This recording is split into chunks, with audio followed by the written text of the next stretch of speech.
باب الاستنجاء بالاحجار، آداب طہارت، طہارت حسیہ، اور اس کے بعد پھر آلات استنجا ان کا بیان ہو رہا تھا۔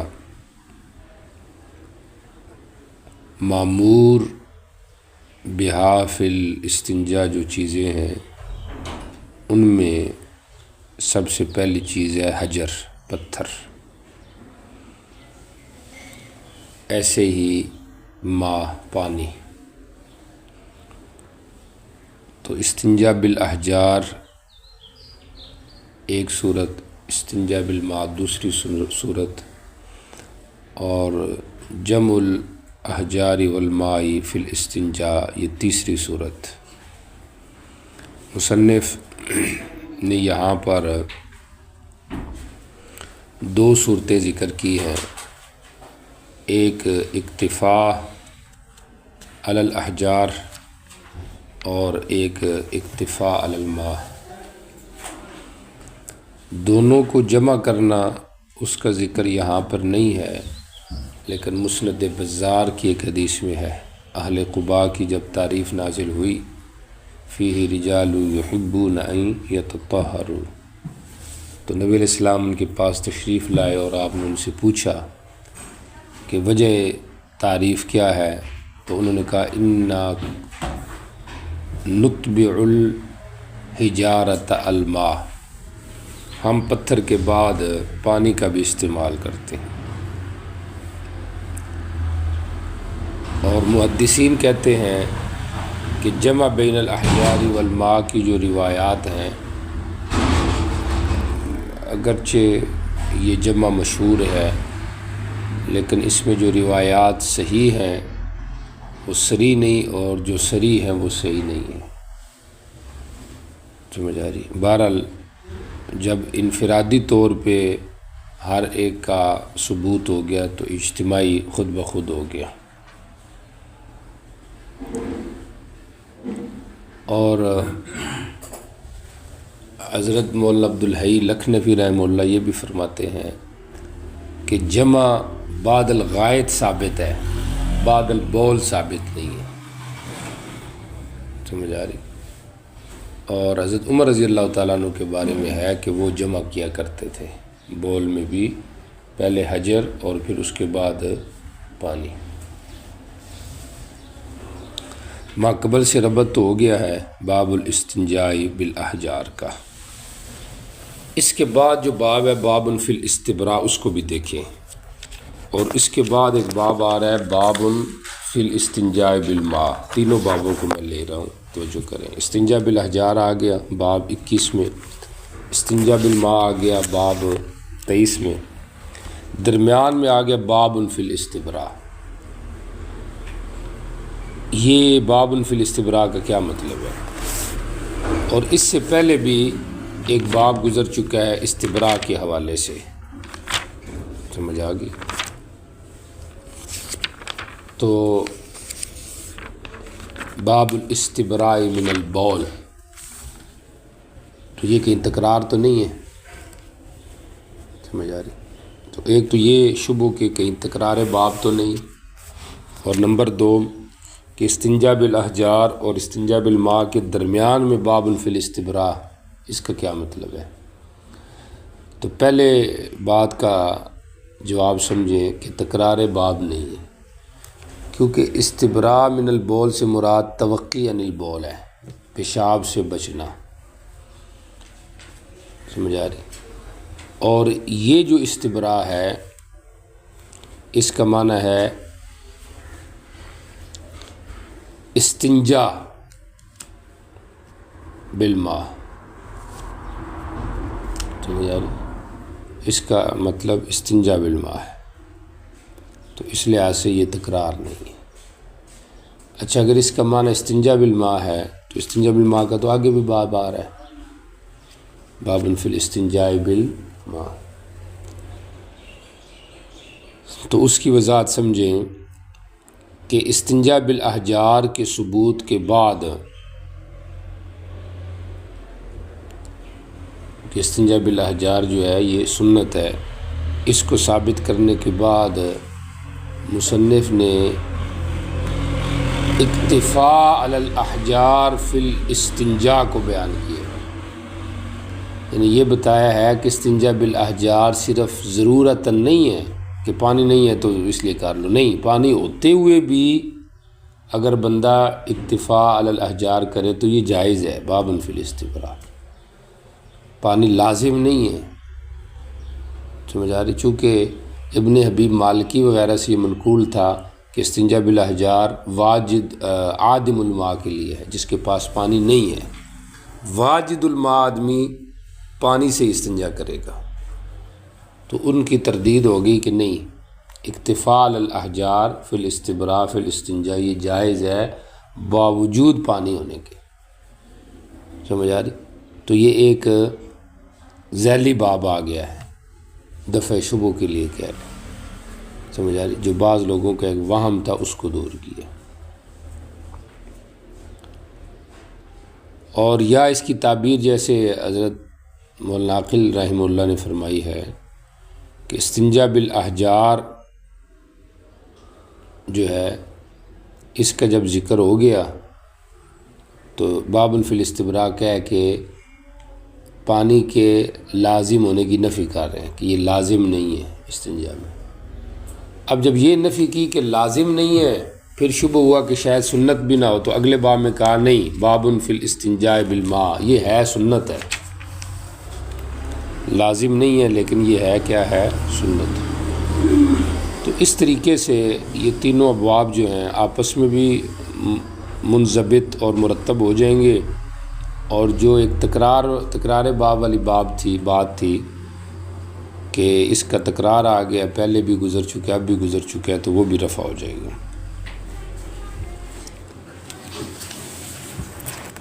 استنجا بالاحجار یہ ماقبل سے اس کا ربط ہو گیا ہے، اس بات ترجمہ بالمعنی آگے آ رہا ہے، فَلْيَذْهَبْ مَعُ بِثَلَاثَةِ أَحْجَارٍ، اور ایسے ہی اگلی روایت میں بھی بالمعنی ہی ہے بِثَلَاثَةِ أَحْجَارٍ۔ مقصود مصنف کیا ہے باب کے انعقاد سے؟ ٹھیک ہو گیا، محض عدد کا بیان ہے یا پھر تثلیث الاحجاری فی الاستنجاء کا اس بات ہے، باعتبار وجوباً یا استحباباً جیسے بھی ہو، تو دونوں ہو سکتے ہیں، سمجھ آ رہی؟ ایک تو ادب بھی آ گیا کہ یہ ادب میں سے استنجا بالاحجار کر، باقی تعداد کے حوالے سے آپ نے پیچھے اختلاف پڑھ لیا ہے، حنابلہ اور شافعیہ کے ہاں رحمہم اللہ کے ہاں یہ واجب ہے، حنفیہ اور مالکیہ کے ہاں یہ سنت ہے، اور بظاہر باب کی پہلی روایت وہ حنفیہ ہی کی تائید میں ہے، کیونکہ وہاں پہ ہے فَإِنَّهَا تُجْزِئُ عَنْهُ، یہ اس کو کافی ہو جائیں گے، اس کی کفایت کریں گے۔ تو معلوم ہوتا ہے کہ یہ ثلاثہ کی تخصیص باعتبار کفایت کے ہے، باعتبار وجوب کے نہیں ہے، یعنی یہ قید اتفاقی ہے، یہ قید احترازی نہیں ہے۔ اور اس سے اگلی روایت اس کے اندر بھی ہے بِثَلَاثَةِ أَحْجَارٍ لَيْسَ فِيهَا رَجِيٌّ، تو یہاں پہ بھی یہی ہوگا، یہ قید اتفاقی۔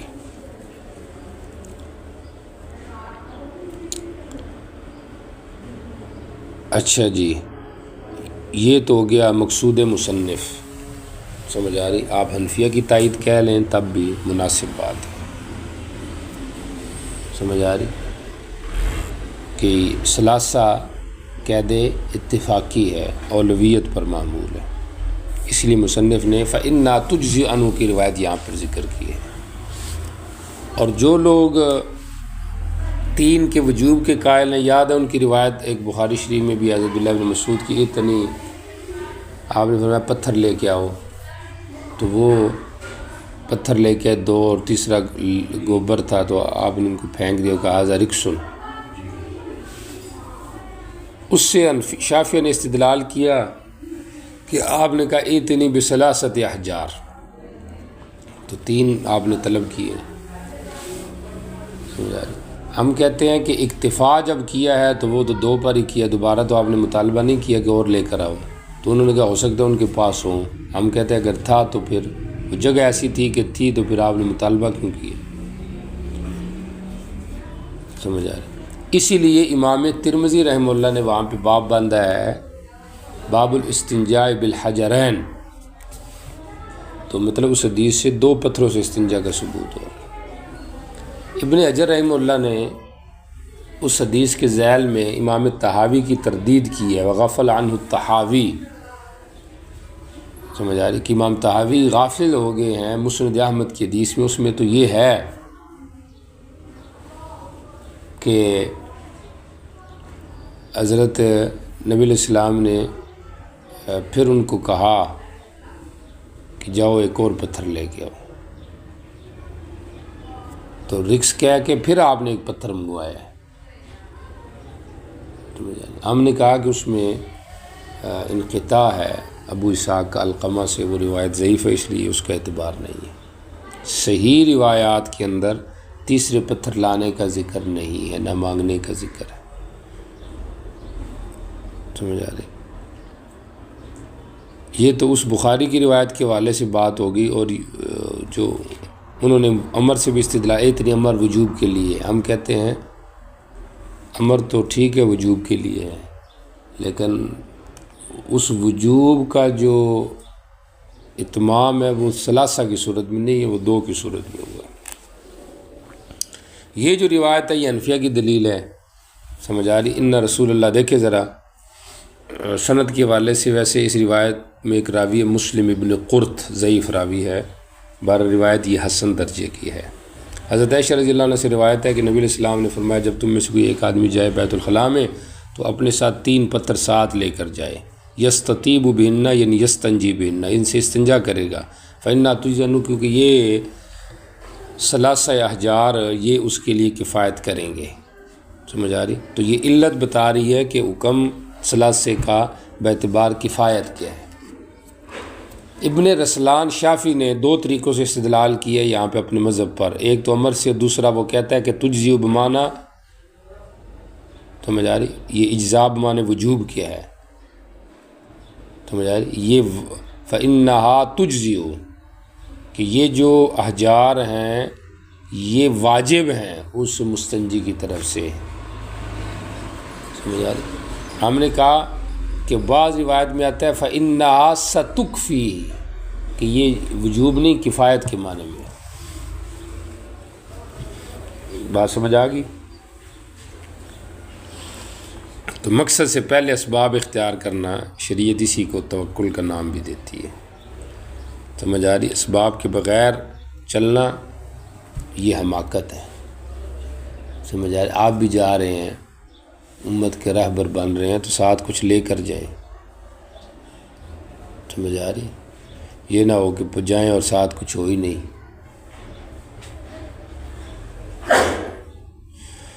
اچھا جی، اگلی روایت دیکھیں. ہشام بن عروہ عمرو بن خزیمہ، سند کے حوالے سے دیکھیں ایک بات ہے تو پہلے اسی کو لے لیتے ہیں. یہاں پہ ہشام بن عروہ عن عمرو بن خزیمہ ہے. آپ کی توجہ، بعض روایات میں ہشام کا جو استاذ ہے وہ عبد الرحمن بتایا گیا ہے، عمر نہیں بتایا گیا. گویا کہ ہشام اور عمر کے درمیان واسطہ ہے عبد الرحمن کا. اور سفیان نے جب نقل کیا اس کو تو اس نے ہشام کو استاذ ابو وجزہ کو بتایا ہے. مصنف نے ہشام کے شاگرد ابو معاویہ کے 2 مؤیدین نقل کیے ہیں کہ ہشام ڈائریکٹ نقل کر رہا ہے عمرو بن خزیمہ سے، درمیان میں کوئی واسطہ شاستہ نہیں ہے. تو لہذا سفیان کا یہ کہنا کہ ہشام کا استاذ ابو وجزہ ہے یہ وہم ہے. یہ کیا ہے؟ وہم. میں نے تو آپ کو بتا دیا، ذرا دیکھ لیں. قال ابو داؤد، امام ابو داؤد کہتے ہیں کذا روى ابو اسامہ و ابن نمیر عن ہشام یعنی ابن عروہ، اسی طرح نقل کیے اس حدیث کو ابو اسامہ اور ابن نمیر نے بھی ہشام سے، جس طرح کہ نقل کیے اس کو ابو معاویہ نے. سمجھ آ رہی؟ اور یہ تائید کس بات میں پیش کر رہے ہیں؟ فی ان ہشام نقل هذا الحديث عن عمرو بن خزيمة لا عن أبي وجزة كما قاله سفيان أو عن عبد الرحمن كما نقله بعض الرواة. کوئی گل سمجھ آ گئی ہے؟ آ رہی سمجھ؟ اچھا، یہ سند کے والے سے بات ہوگی. اب آ جائیں ذرا ترجمے کی طرف. اور فقہ الحدیث میں جو بات تھی وہ استنجا بالاحجار میں ثلاثہ کی جو قید تھی اس کے حوالے سے وہ گزر گئی ہے. حضرت خزیمہ بن ثابت رضی اللہ عنہ کی روایت فرماتے ہیں نبی علیہ السلام سے پوچھا گیا استطاع استنجا کے بارے میں. آپ نے فرمایا بثلاثۃ احجار، ان 3 پتھر لے لے ساتھ لیس فیہا رجیع، جس میں کوئی گوبر اور لید نہ ہو. ٹھیک ہو گیا؟ اچھا، گوبر لید الفاظ تقریباً قریب ویسے ہمارے عرف میں جو ہے وہ گوبر کہتے ہیں بھینس وغیرہ کو، اور لید جو ہوتی ہے یہ گھوڑے کی لید ہو جاتی ہے. سمجھ آ رہی؟ اس کو لید اس پر معمول کرتے ہیں. لیس فیہا رجیع، جس کے اندر گوبر نہ ہو. رجیع کس کا معنی؟ گوبر سمجھ آ گیا ہے. رجیع کیوں کہتے ہیں؟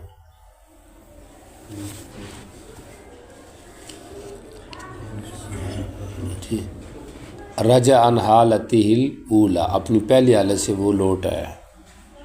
پہلے چارہ تھا اور اب کچھ اور بن گیا. یہ میں 2 دفعہ پیچھے بتایا، اب تیسری دفعہ بھی بتا دیا. سمجھ آ رہی؟ میرا سننا سبق ایسے ہی ہوگا آپ سے. بیچ میں پوچھتا رہوں گا، اور جب مجھے یہ پتہ چلے گا کہ آپ نہیں پڑھ رہے تو پھر میرا انداز بھی بدلتا جائے گا. یہ آپ نے پھر خود دیکھنا ہے، کنٹرول مجھے آپ نہیں کرنا ہے.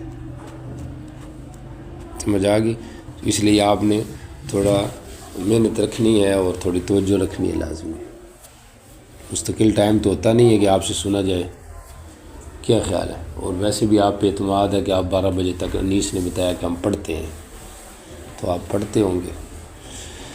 جی چلے جی.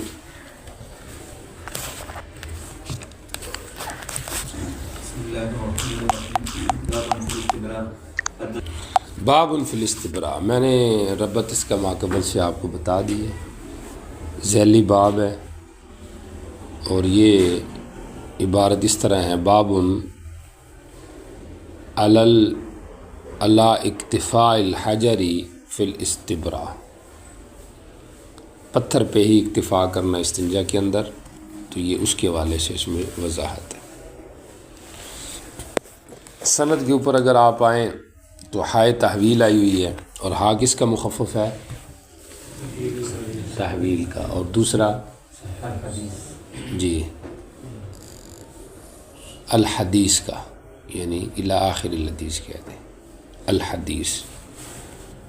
اچھا شاباش. یہاں پہ ہائے تحویل لانے کی کوئی خاص وجہ نہیں ہے، کیونکہ یہاں پہ استاذ کوئی نہیں چینج ہوا. کیونکہ عبداللہ ابن یحییٰ جو ہے وہی ابو یعقوب توأم بھی ہے، ایک ہی نام ہے. سمجھ آ رہی؟ استاذ نہیں بدلا، حالانکہ وہ سند ایک ہی ہے. تو پھر بھی ہائے تحویل لے آئی تو یہ غایت احتیاط پر ہے. اس کی وجہ یہ ہے کہ مصنف کے جو 2 استاذ ہیں انہوں نے جب دادا استاذ کا ذکر کیا تو اس کے نام کے ساتھ ذکر کیا، عبداللہ ابن یحییٰ التوأم. ٹھیک ہو گیا؟ اور مصنف کے تیسرے استاذ عمرو بن عون تھے، انہوں نے جب ذکر کیا دادا استاذ کا تو انہوں نے بجائے نام کے کنیہ ذکر کی ابو یعقوب التوأم. گل سمجھ آ رہی؟ اتنے امین لوگ ہیں یہ. سمجھ آ رہی کہ جو بات پہنچی ہے اس طرح نقل کرنی. اچھا جی، بہرحال یہ بات ہوگی روایت کے حوالے سے. روایت اپنی جگہ پہ ٹھیک ہے. دیکھیں حضرت عائشہ رضی اللہ عنہ کی روایت ہے، فرماتی ہے نبی علیہ السلام نے پیشاب کیا، فقام عمر خلفہ، حضرت عمر کھڑے تھے آپ کے پیچھے پانی کا لوٹا لے کر. فقال، آپ نے پوچھا ما ھذا یا عمر، عمر یہ کیا ہے؟ کہا ماء تتوضؤ بھی، یہ پانی آپ اسے وضو کریں گے.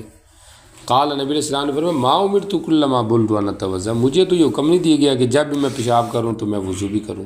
اگر میں ایسے کروں تو یہ سنت ہو جائے گا. سمجھ آ رہی؟ اس بات ترجمہ میں آپ کو بتایا ہے اکتفاء علی الحجر فی الاستنجا کی بات ہے. اور بظاہر یہاں پہ حدیث میں تو وضو کی بات ہو رہی، اس میں تو استنجا کی بات ہی نہیں۔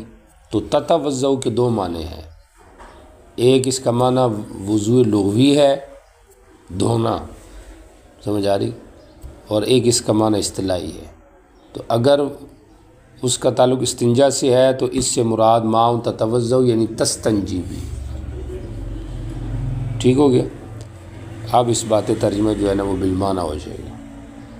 اور اگر ماء تتوضؤ بھی سے مراد وضو لیا جائے تو پھر بھی مجازاً یہ ہو سکتا ہے کہ ذکر وضو کا مراد اس کا سبب، چونکہ وضو سے پہلے عموماً کیا کیا جاتا ہے؟ استنجا، اور اس کا اعلیٰ فرد استنجا بالماء ہے، ٹھیک ہو گیا۔ تو اس لحاظ سے بھی پھر ثابت ہو جائے، بات سمجھ آ گئی ہے؟ اچھا، ماء تتوضؤ بھی آپ اس سے وضو کریں گے، مطلب استنجا کریں گے، پھر اس سے بعد جو بچ گیا اسے وضو کر لیں گے۔ تو آپ نے فرمایا ماء امرت کل ماء، میں نے ایسے اس لیے قصداً نہیں کیا کہ اگر میں یہ کروں تو لکان سنتاً، یعنی عموماً آپ کی عادت ہوگی، لیکن کل ماء جو موجبہ کلیہ ہے تو اس کی آپ نے نفی کی کہ ایسے نہیں ہے کہ ہر دفعہ میں ایسے کروں، کبھی کبھی میں جان بوجھ کے ترک بھی کر دوں، تو اس لیے میں نے نہیں کرنا وضو، سمجھ آ رہی؟ تو آپ وضو کی حالت میں رہتے تھے، چونکہ آپ دائم ذکر تھے، یاد ہے پیچھے بات رہ گئی، لیکن یہ ہے کہ وہ آپ کی ایک شخصی عادت تھی، امت کے حق میں آپ نے کبھی کبھی اس کو ترک کر دیا۔ تو اولویت کو بھی ترک کرنا یہ ہوتا ہے تاکہ لوگ اس کو سنت یا وجوب کا درجہ نہ دیں، ٹھیک ہو گیا جی۔ چلے آگے چلے، اس میں کوئی خاص بات نہیں جی۔ باب فی الاستنجاء بالماء، آپ کو بتایا تھا کہ استنجاء بالماء بھی تیسری صورت ہے استنجاء کی، بلکہ دوسری صورت ہے، اور تیسری صورت کیا ہے؟ جمع الماء والحجر۔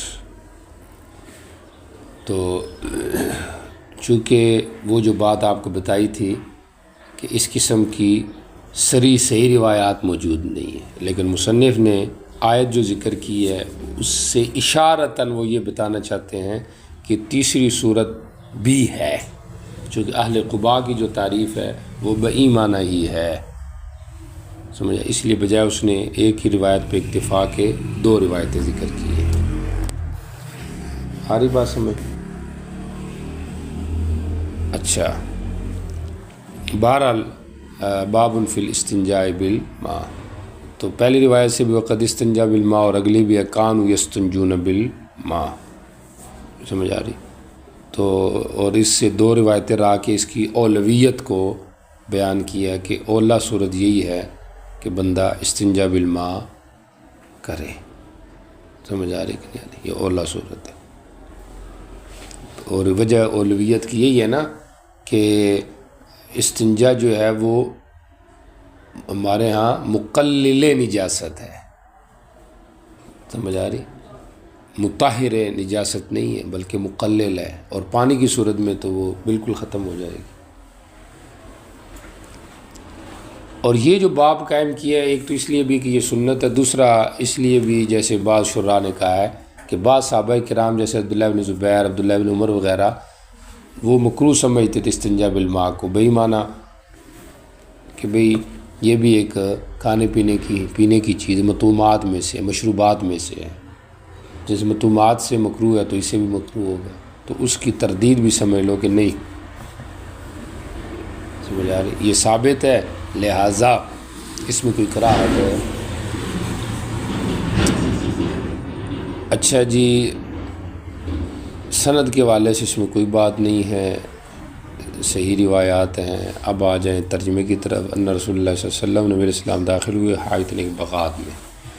فقہ الحدیث کے حوالے سے اگر آپ نے جانا ہے تو میں نے آپ کو بتا دیا کہ بعض صحابہ کرام سے منقول ہے وہ اس کی قرات کے قائل تھے، جمہور کہتے ہیں کہ اس میں کوئی قرات نہیں ہے کیونکہ حدیث پاک یقینی ہے جس کے اندر وقد استنجا بالماء، سمجھ آ رہی؟ اور اہل قباء کی تعریف بھی بہی معنی تھی کہ وہ استنجا بالماء کرتے تھے۔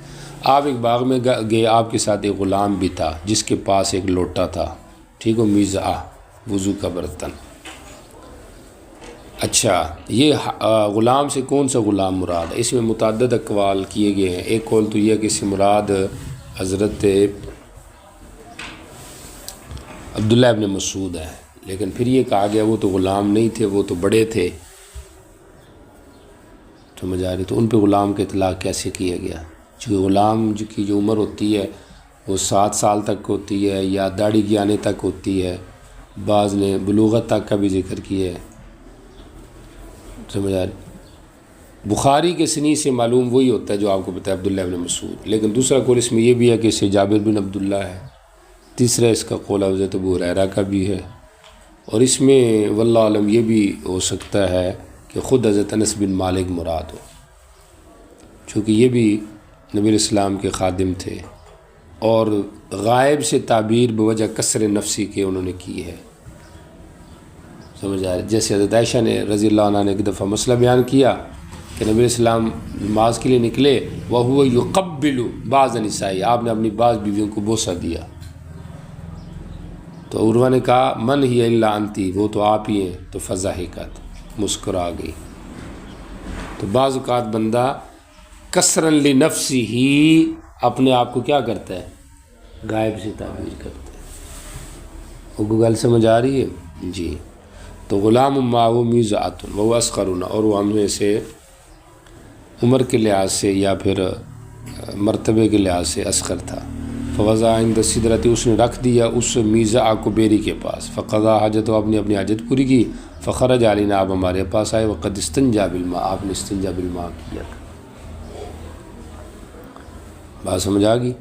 اچھا جی، دوسری جو روایت ہے اس کے اندر حضرت ابو ہریرہ رضی اللہ تعالیٰ عنہ کی ہے کہ وہ نبی علیہ السلام سے نقل کرتے ہیں کہ نبی علیہ السلام نے فرمایا کہ نازلت ھذہ الآیۃ فی اہل قباء، کہ یہ آیت جو ہے وہ اہل قباء کے بارے میں نازل ہوئی ہے۔ قباء مدینہ کے قریب ہی میل کے فاصلے پہ ایک مسجد ہے، سمجھ آ رہی؟ یہ پہلی مسجد ہے جو مدینہ میں بنائی گئی۔ فی رجال یحبون ان یتطہروا، وہ تطہر کو پسند کرتے، سمجھ آ رہی؟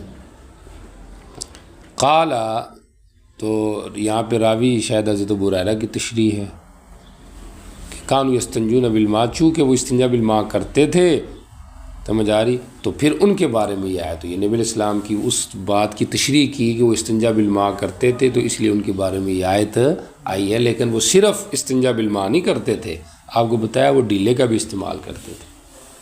تطہر تب بھی ثابت ہوگا اور خصوصیت تب بھی ثابت ہوگی، سمجھ آ رہی کہ نہیں آ رہی؟ اگرچہ صرف استنجا بالماء میں بھی ہوتا ہے، کیونکہ بعض لوگ حجر کو پہ بھی اکتفا کرتے ہوں گے، تو یہ جو ہے نا وہ پانی ہی لیتے تھے، لیکن دوسرا جو قول ہے وہ اپنی جگہ پہ مسند بزار کے والے سے آپ کو بتایا ہے کہ نتبع الحجارۃ الماء، پتھر کے بعد پانی استعمال کرنا۔ جی چلیں جی آگے چلیں۔ باب فی الرجل یدلک یدہ بالارض اذا استنجا، استنجا کے آخر میں اپنے ہاتھ کو زمین پہ رگڑنا تاکہ ہاتھ مکمل پاک صاف ہو جائے، ٹھیک ہو گیا؟ تو یہ بھی ایک آداب میں سے ادب ہے۔ ما قبل سے ربط ہو گیا، چونکہ اب اختتام ہے استنجے کا، سمجھ آ رہی؟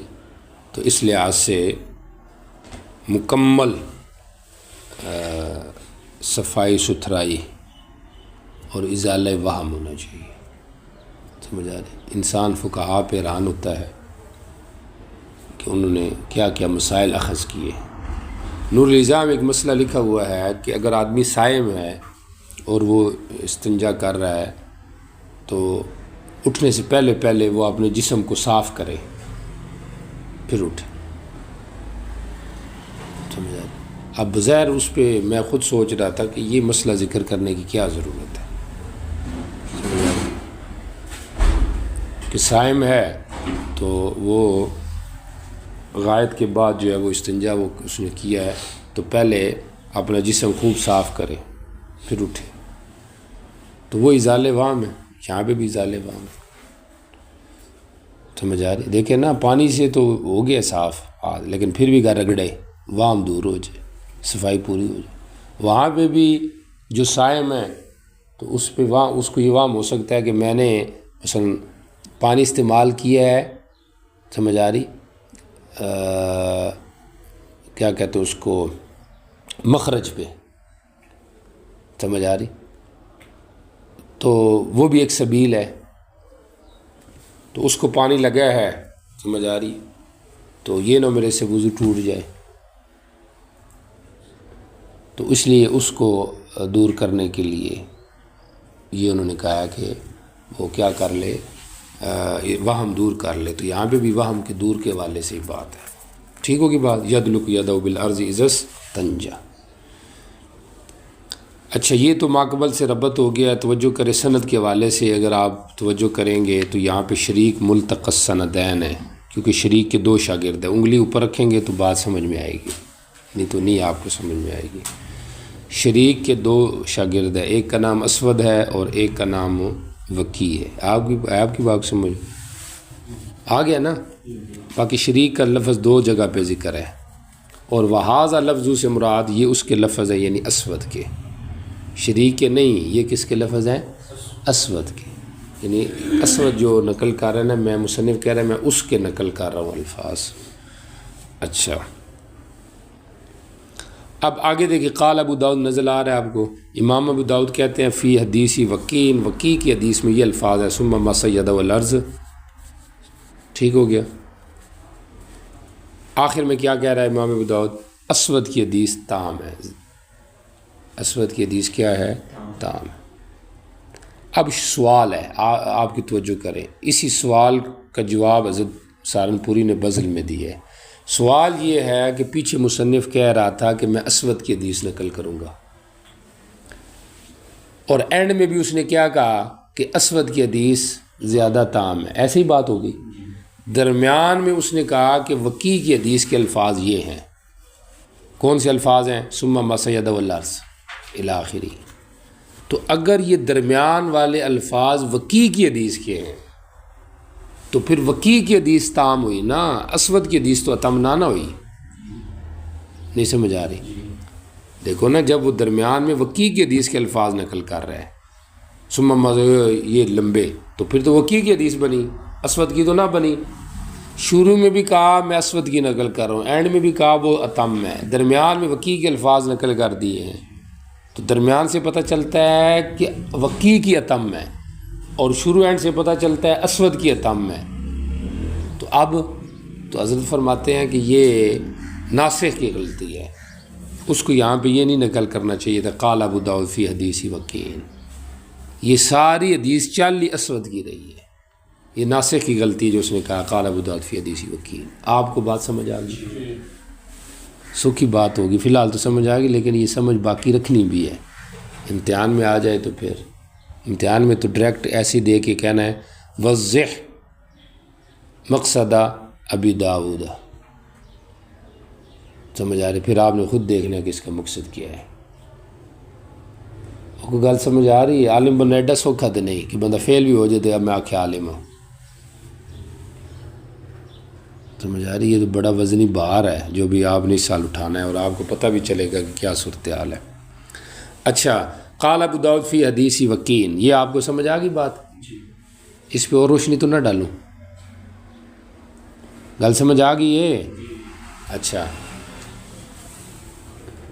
لیکن میرے ذہن میں یہ آ رہا ہے کہ یہ قال ابو داؤد فی حدیث وکین بھی اپنی جگہ پہ ٹھیک ہے، اور وہذا لفظ اور حدیث الاسم ابن اسود ابن عامر اتم یہ بھی اپنی جگہ پہ ٹھیک ہے، کیونکہ قال ابو داؤد فی حدیث وکین کے ساتھ آگے پوری عبارت کا تعلق نہیں ہے، صرف ثم مسح یدہ الارض کا تعلق ہے بس، ثم اتیت کا تعلق پھر اسود کی حدیث کے ساتھ ہے، اور یہ ایسے مصنف کرتے رہتے ہیں، سمجھ آ رہی؟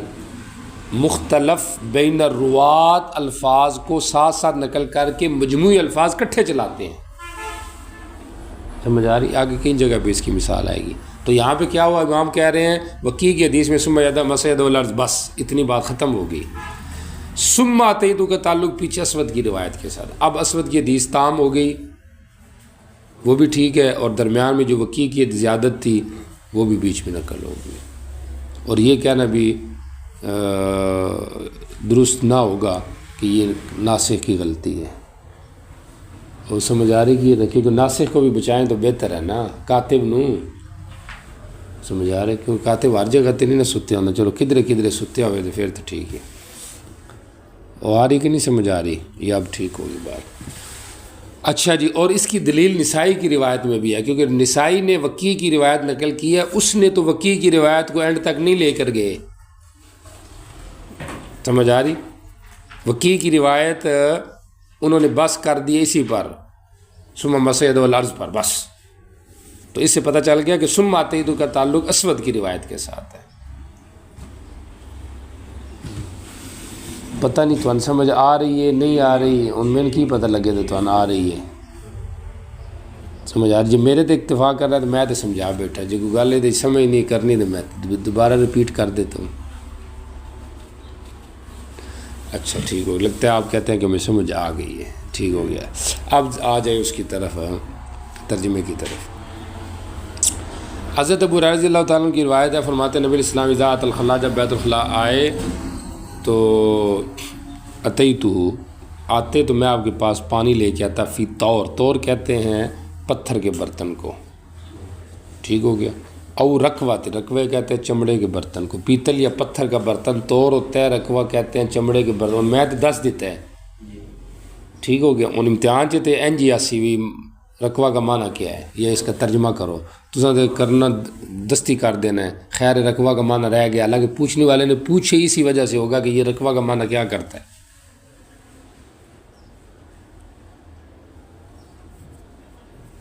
آ رہی سمجھ؟ تو پیپر بھی عربی وچ ہونا، خیال رکھیو۔ فی طور او رکوۃ، فاستنجا، اس نے آپ نے استنجا کیا، وکی کے الفاظ یہ ہیں، ثم مسح، پھر آپ نے مسح ید علی الارض کیا، ثم آتے، پھر اور پانی لیا، نہ اس وجہ سے کہ اس لوٹے سے وضو نہیں ہوتا بلکہ وہ کم پڑ گیا، فتوضا، پھر آپ نے وضو کیا۔ گل سمجھ آ گئی؟ خادم شیخ الحدیث صاحب ہیں ابو ہریرہ، سمجھ آ رہی؟ تو خادم خدمت کر رہے ہیں، گل سمجھ آ رہی ہے؟ تو خادم بندہ کامیاب ہوتا ہے، ایتھے جے بندہ دسے بھی خدمت کرو تو پھر بھی بندہ نہ کرے تو کیوں کامیاب ہوئے؟ سمجھ آ رہی کہ نہیں آ رہی؟ اب آپ کو مثلا کہا ہوا ہے پکا صاف کریں، اب میں نے تو کہہ دیا ایک دفعہ، لیکن روزانہ میرے ذہن میں آئے گا کہ پکا صاف ہے کہ نہیں، کھڑکی صاف ہے کہ نہیں، جالے صاف ہے کہ نہیں، سمجھ آ رہی کہ نہیں رہی؟ ہوں ہر ایک ساتھی اگر رستے ہوئے امیر صاحب اتنے رہتے ہیں، اسی تو غیر رہائشی کہیں گے ہم تو آنے جانے والے ہیں، سمجھ آ رہی؟ باقی کہیں گے لو جو امیر صاحب جانے، میں کیوں آکھا؟ اب بکر کوئی کہہ لو یہ آگے سے آکڑ جائے، میں نہیں کرتا، پھر ہونے تک کی حال ہے۔ تو اگر یہ ہو کہ یار خدمت ہے، ثواب کا کام ہے، میرا اپنا کام ہے، بغیر آنکھیں پوچھے بندہ کر لیتے، اس کی کوئی گناہ نہیں ہے۔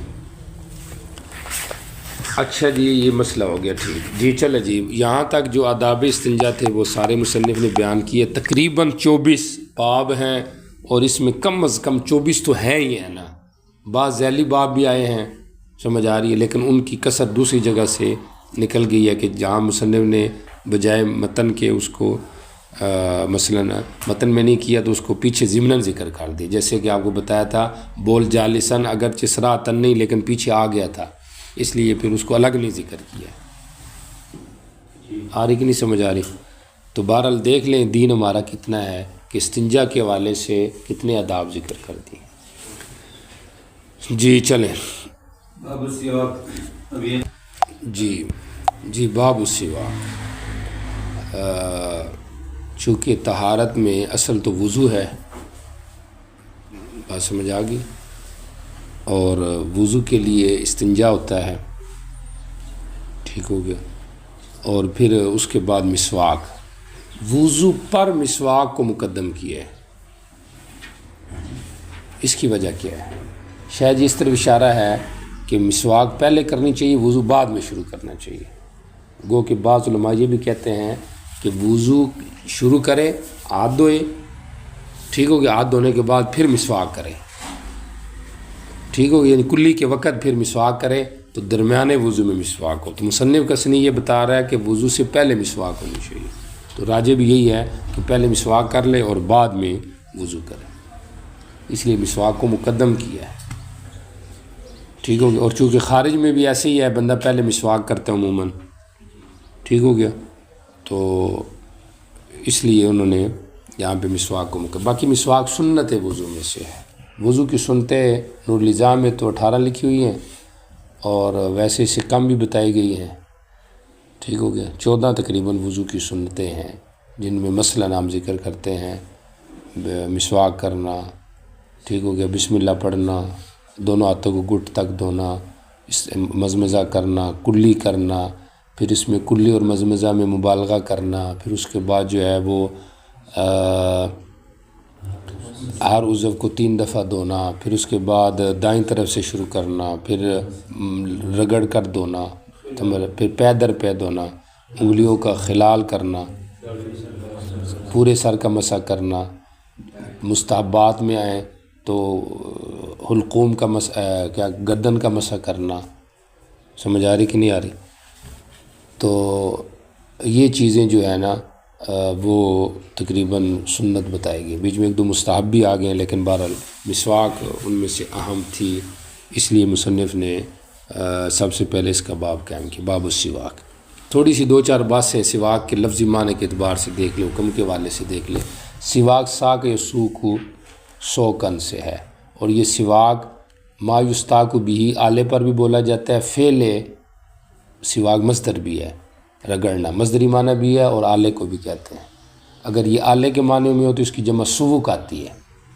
بعض نے کہا یہ تساوکت الابل سے ہے، اونٹ کا نرم چلنا، جب لاغر ہو جائے نا تو ایستا ایستا چلتا۔ تسی تو تگڑے ہو نا ماشاءاللہ، تگڑے ہو نا، اس سال آپ نے صحیح تگڑے رہنا ہے، گل سمجھ آ رہی کہ نہیں آ رہی؟ فارغ ہو رہے ہیں نا آپ، تو اس لیے تگڑا ہونا ضروری ہے۔ تساوکت الابل سے ہے جب اونٹ نرم ہو جائے، تو مسواک کو بھی چونکہ ایستا ایستا مارنا چاہیے، اس لیے اس کو سواک کہہ دیا گیا۔ یہ تو اس کا لفظی معنی ہے، لغوی معنی ہو گیا۔ اور باقی حکم سواک کے بارے میں مختلف اقوال ہیں۔ ایک قول یہ ہے کہ سنت وضو میں سے ہے، ایک قول یہ ہے کہ یہ سنت صلاۃ میں سے ہے۔ امام صاحب سے یہ منقول ہے کہ یہ سنت دین میں سے ہے، دین کی یہ سنت ہے، سمجھ آ رہی؟ چونکہ اس کو فطرت سے تعبیر کیا گیا ہے، اور فطرت کا معنی دین بھی ہے، فطرت اللہ الذی، فطرت کا معنی دین ہے، لہذا سواک سنت دین میں سے ہے۔ بات سمجھ آ رہی؟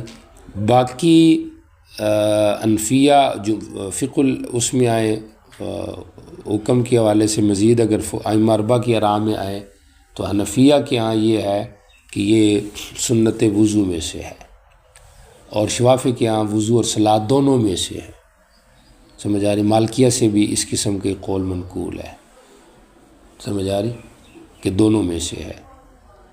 اب ہمارے ہاں بھی ایک قول میں جیسے ابن مامک نے کہا ہے کہ اس کا تعلق نماز وضو دونوں کے ساتھ ہے، اس لیے انہوں نے کہا کہ 5 موقع ایسے جہاں پہ مسواک مستحب ہے۔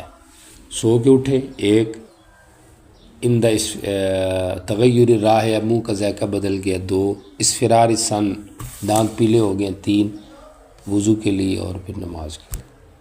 عالی سمجھ۔ اب فقہ الحدیث میں چلو آ جائیں کہ کس کی سنت ہے، وہ آپ دیکھ لیں۔ تو ہمارے ہاں یہ کس کی سنت ہے؟ وضو کی۔ حضرت مفتی تقی عثمانی صاحب سیدہ مجدو غالباً انہوں نے، یا حضرت شبیر احمد عثمانی نے رحمہ اللہ نے فتح الملم میں یہ نقل کیا ہے کہ 4 قسم کے الفاظ ہیں، ماں کا لفظ بھی ہے اور اندہ کا لفظ بھی ہے، اور یہ ماں اندہ وضو کے ساتھ بھی لگ رہا ہے، اور نماز اندہ کلی وضو ماں کلی وضو، اندہ کلی صلاح ماں کلی صلاح۔ انہوں نے کہا ہے کہ چونکہ اندہ قرب کو چاہتا ہے، میت کو نہیں چاہتا، ٹھیک ہو گیا، تو لہٰذا جہاں پہ اندہ کلی وضو ہے وہ بھی ہمارا مستدل ہے، اندہ کلی صلاۃ بھی ہمارا مستدل ہے، چونکہ اندہ کلی اندہ اقتران کو تو چاہتا نہیں، وضو میں ہو گیا تو وہ اندہ کلی صلاۃ ہی ہے۔ ماں کلی وضو بھی ہمارا ہے، پیچھے کیا رہ گیا؟ ماں کلی صلاۃ۔ وہ کہتے ہیں یہ بخاری کی روایت میں یہ شاذ لفظ ہے، عام روایات میں یہ نہیں ہے، لہذا وہ شاذ ہوگا۔ آ رہی بات سمجھ؟ اون المعبود میں رد کیا ہے اس بات پر کہ یہ جو بات کی جاتی ہے جی اگر نماز کے وقت کریں گے تو منہ سے گندگی نکل آئے گی، لہذا نماز کے وقت نہیں کرنی چاہیے، وہ کہتے ہیں یہ ایسی ویسی بات ہے، سمجھ آ رہی؟ کیونکہ وہ کہتے ہیں، کون کہتا ہے کہ آپ مسجد میں بیٹھ کے کرو، آپ باہر چلے جاؤ، باہر جا کے کر کے پھر آپ آ کے نماز پڑھو، سمجھ آ رہی؟ لیکن ہم یہ کہتے ہیں، اور وہ مزید انہوں نے جرح کی ہے، اور حضرت سہارنپوری نے بزل میں اس کا جواب بھی دیا ہے کہ یہ تو ترک حدیث ہے، مخالفت حدیث ہے، حنفی مخالفت حدیث کر رہے ہیں، حدیث میں واضح آ رہا ہے عند کل صلاۃ ما کل صلاۃ، تو اس کا جواب یہ دیا کہ ہم جمع بین الاحادیث کر رہے ہیں، یہ ترک نہیں ہے، بات سمجھ آ رہی؟ اور نبی السلام کی جتنی بھی نمازیں ہیں ان میں کسی جگہ پہ یہ نہیں ہے کہ آپ نے صرف نماز کے وقت آپ نے مسواک کی، باقی جہاں پہ ایسی کوئی روایت ہے یا صحابہ سے ایسا ذکر آتا ہے تو وہ روایات ضعیف ہیں۔ آگے آ رہا ہے حضرت زید ابن خالد کا کہ ان کا یہ عمل تھا کہ وہ کان پہ رکھے ہوتے تھے مسواک نماز کے وقت کر کے پھر نماز، تو ان کا سمجھ آ رہی فہم ہے، ان کا تفرد ہے، سمجھ آ رہی، ان کا اپنا عمل ہے، اور آپ کو پتہ ہے فہم راوی یا تفرد راوی وہ حجت نہیں ہوتا، لہذا مجموعی لحاظ سے یہ حجت نہیں۔ اگر کوئی اس پہ عمل کرے تو کر سکتے، یہ نہیں کہ نہیں کر سکتا، سمجھ آ رہی، لیکن یہ ایسا نہیں ہے کہ جس کی وجہ سے باقی روایات کو ترک کر کے ہم یہ کہیں لو جی ایسے ہی کرنا ہے، نماز کی یہ سنت، ایسی بات نہیں ہے، آ رہی کہ نہیں سمجھ آئی؟ اور اس کی وجہ اور بات ہے، صحابہ کرام ظاہر حدیث پہ بھی عمل کرتے تھے، گل سمجھ آ رہی، یہ بھی آپ یاد رکھیں، صحابہ کرام یہ جو فرقہ ظاہریہ پیدا ہوا ہے تو یہ ویسے ہی پیدا ہو گیا ہے، یہ فرقہ ظاہریہ انہوں نے صحابہ سے عمل لیا ہوا ہے نا، یہ نصوص کے ظاہر پہ، وہ کہتے ہیں بھی ظاہر کیوں چھوڑتے ہو، آپ ظاہر پہ بھی عمل کرو نا، ظاہر بھی نبی حدیث کی ظاہر ہے نا، سمجھ آ رہی کہ نہیں آ رہی؟ تو ظاہر حدیث کو لینے سے بھی بندہ اہل حدیث اور اہل سنت میں اسے رہتا ہے، گل سمجھ آ رہی؟ باقی وجوب اور سنیت کے حوالے سے جمہور کی رائے تو یہی ہے کہ جو سنت ہے، وہ کو گل سمجھ آ رہی ہے، اور ظاہری کہتے ہیں یہ واجب ہے، ابن اعظم ظاہری کہتے ہیں جمعے والے دن فرض ہے، امام احمد سے یہ منقول ہے لیکن وہ اس کا ثبوت نہیں ہے، اسحاق سے، حضرت اسحاق سے رحمہ اللہ سے، کہ یہ شرط ہے کہ اگر جان بوجھ کے بندہ چھوڑے تو اس کی نماز نہیں، وہ گل سمجھ آ رہی؟ کتنی تاکید ہے، علماء نے اس کو کہاں پہ پہنچا دی ہے، فرض تک پہنچا دی ہے، کو گل سمجھ آ رہی کہ نہیں آ رہی؟ ہاں، بہت ساری چیزیں آپ سیکھیں گے، اللہ کرے آپ کو سمجھ میں بھی آ جائے،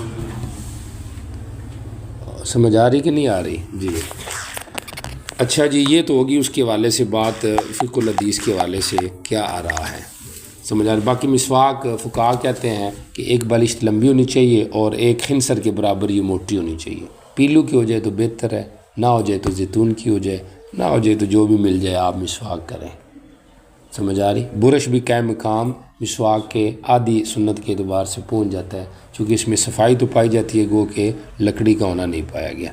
اب پہلی روایت کے اوپر آ جائیں، مرفوع روایت ہے، حضرت ابو ہریرہ رضی اللہ تعالیٰ عنہ کی فرماتے ہیں نبی علیہ السلام نے فرمایا اگر مجھے اپنی امت پہ مومنین پہ ڈر نہ ہوتا تو میں ان کو دو کاموں کا حکم دیتا، ایک عشاء مؤخر کرو، بعض روایتوں میں آتا ہے ثلث اللیل یا نصف اللیل تک، جو کہ اب بھی ثلث اللیل تک لے جانا حنفیہ کے ہاں مستحب ہے، ٹھیک ہو گیا، لیکن وجوباً میں حکم دیتا کہ واجب ہے اس ٹائم نماز پڑھو، خیال رکھنا لامرتم بالوجوب ہے، ورنہ استحباب اب بھی ہے ثلث اللیل تک، ٹھیک ہو گیا۔ اچھا جی، نیچے لکھا ہوا وہ بھی مسواک اور مسواک کرنے کی فرضیت کا ہر نماز کے وقت، اندہ لفظ ہے نا، اس کے اوپر بات ہوگی ہے کہ اندہ مقارنت کو نہیں چاہتا ہے۔ اچھا جی، یہاں پہ بظاہر سوال ہے لولا انتفاع ثانی باسمہ وجود اول کیا آتا ہے، یہاں پہ یہ سوال ہے کہ جب آپ نے حکم نہیں دیا تو پتہ چلا کہ مشقت ہے، حالانکہ مشقت تو نہیں ہے، دیکھو نا، مشقت ہے ہمیں نہیں ہے، آپ نے حکم دیا ہے نہیں، لیکن پھر بھی مشقت ہے نہیں ہے، حالانکہ ہونی چاہیے مشقت، تو اس لیے یہاں پہ مضاف معذوف ہے، لولا مخافت ان اشکا، اگر مجھے اپنی امت پہ مشقت کا ڈر نہ ہوتا، تو چونکہ ڈر تھا اس لیے میں نے حکم نہیں دیا، وہ سمجھ آ رہی کہ نہیں آ رہی؟ تو مخافت کو لفظ کو معذوف مانیں گے۔ وہ بھی سواک عند کل صلاۃ۔ اچھا جی ٹھیک ہو گیا۔ اگلی روایت دیکھیں، حضرت زید بن خالد الجہنی کی روایت ہے، فرماتے ہیں میں نبی پاک صلی اللہ علیہ وسلم سنا فرما رہے تھے اگر مجھے اپنی امت پہ مشقت کا خوف نہ ہوتا تو میں ان کو حکم دیتا نماز کا مسواک کار نماز کے وقت۔ ٹھیک ہو گیا۔ قال ابو سلمہ راوی کہتے ہیں فرائیت زیدن، میں نے اپنی شیخ زید کو دیکھا، یجلس فی المسجد، مجلس میں انتظار صلاۃ کے لیے بیٹھے ہوئے ہیں، وان السواک، اور بے شک مسواک ان کے کان کے پاس، موضع القلم، قلم رکھنے کی جو جگہ ہوتی ہے کاتب کے کانوں سے، اس جگہ پہ ان کی مسواک پڑی ہوتی تھی۔ وان السواک، بے شک مسواک ان کے کانوں سے، موضع القلم، قلم کی جگہ پر ہوتی تھی، اور قلم کی جگہ کون سی؟ جو کہ کاتب کے کان سے قلم کی جو جگہ ہوتی ہے اس جگہ پہ، سمجھ جیسے مستری بعض اوقات رکھتے، لگایا پہ لگاتے، سمجھ آ رہی کہ نہیں آ رہی؟ تو اتنا اہتمام تھا صحابہ میں، تو اس لیے یاد رکھے عالم خود علم کی قدر کرے گا تو اللہ اس سے علم کا فیضان دے گا، جو خود علماء کی قدر کرے گا اس کے بیٹے عالم بنیں گے، سمجھ آ رہی؟ جو علم کی علماء کی قدر نہیں کرے گا تو اس سے علم سلب ہو جائے گا، سمجھ آ رہی؟ جنہوں نے حدیث کی قدر کی اللہ نے ان سے حدیث کا کام لیا، جنہوں نے قرآن کی قدر کی اللہ نے ان سے قرآن کا کام لیا، تو قدر کی بات ہے، سمجھ آ رہی؟ اگر دورے کا طالب علم میں قدر کرتا ہے، عمل بھی کرتا ہے، وقت ضائع نہیں کرتا ہے، خادم بنتا ہے، سمجھ آ رہی؟ تو اللہ اسے کام لے گا۔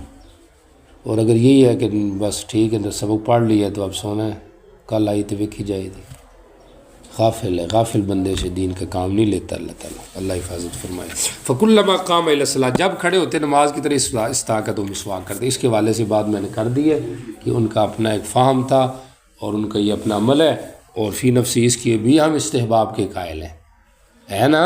5 جگہ ہیں جہاں پہ مستحب ہے۔ جی چلے اگلی روایت دیکھیں، یہ حضرت عبداللہ ابن عمر کی روایت ہے۔ سند کے حوالے سے اس روایت کو حسن قرار دیا گیا کیونکہ اس میں محمد بن اسحاق بھی اور خیر سے اسے احمد بن خالد یہ متکلم فی کچھ راوی ہے۔ ہو گیا۔ آخر میں مصنف کیا کہتے ہیں پہلے اس کو دیکھ لو۔ قال ابو داؤد ابراہیم بن سعد، ابراہیم بن سعد نے جب اس کو نقل کیا محمد بن اسحاق سے تو اس نے بجائے عبداللہ ابن عبداللہ کے عبید اللہ ابن عبداللہ کہہ دیا۔ تو بات عبداللہ ابن عبداللہ ہو یا عبید اللہ ابن عبداللہ ہو، بات ایک ہی ہے۔ ایک کا مطلب دونوں حضرت عبداللہ کے بیٹے ہیں، ممکن ہے دونوں سے یہ روایت ہو، اور ممکن ہے کسی ایک راوی کو وہم لگاؤ بیچ میں۔ گل سمجھ آ گئی کہ نہیں آ گئی؟ یہ آپ کو بتا دیا ہے کہ محمد بن اسحاق کے تلامذہ کا اختلاف ہے، ایک صحابی عبداللہ کا ذکر کر رہا ہے اور دوسرا تابعی عبداللہ کا نام لے رہا ہے اور دوسرا عبید اللہ کا نام لے رہا ہے۔ اب دیکھیں، قال عبداللہ کہتے ہیں میں نے کہا، محمد کہتا ہے میں نے کہا رہی تھا، آیا آپ کو پتہ ہے ابن عمر کا وضو کرنا ہر نماز کے لیے چاہے پاکی میں ہو یا غیر پاکی میں؟ اما ذاک، یہ کس وجہ سے تھا؟ سمجھ آ رہی؟ اپنے استاد سے پوچھ رہے ہیں۔ فقالا، استاد نے کہا حدثنی اسما، مجھے روایت نقل کی اسما نے، سبحان اللہ، ان عبداللہ ابن حنظلہ، عبداللہ ابن حنظلہ جو صحابی ہیں، حدثہ، انہوں نے ان کو نقل کیا کہ نبی علیہ السلام کو حکم دیا گیا تھا وضو کار نماز کے لیے چاہے پاک ہوں یا غیر پاک ہوں۔